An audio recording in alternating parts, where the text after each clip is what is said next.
L'Afrique connaissait-elle les temples? L'ignorance du peuple kémite, ou disons du peuple africain, de son histoire et de sa culture, donne lieu à plusieurs interprétations qui sont pour la plupart fausses.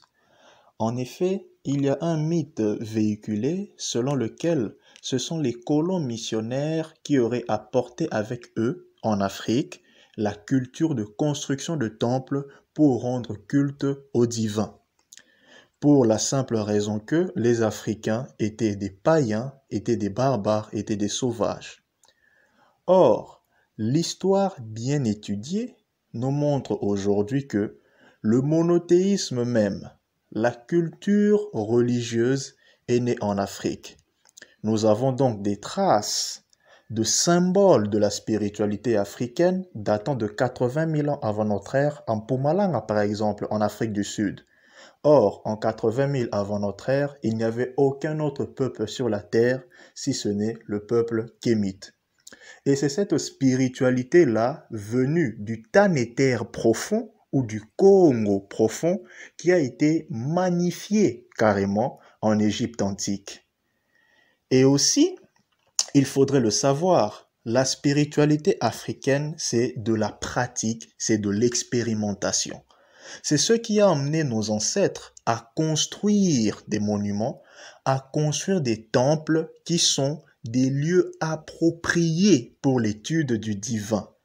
Et donc, un autre nom, un autre qualificatif, disons, du temple pour nos ancêtres, c'était le lieu de dévoilement des mystères.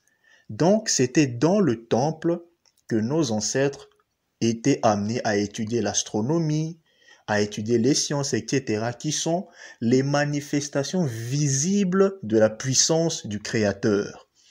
Et parmi les temples, nous pouvons citer le temple du roi Ramsès II, le site magnifique de Karnak, appelé le Saint des Saints, Ipet-Issout, qui abritait des constructions non seulement gigantesques, mais aussi magnifiques, appropriées bien sûr pour rendre culte au divin, pour étudier les hypostases même du divin, ce qu'on appelle les temples.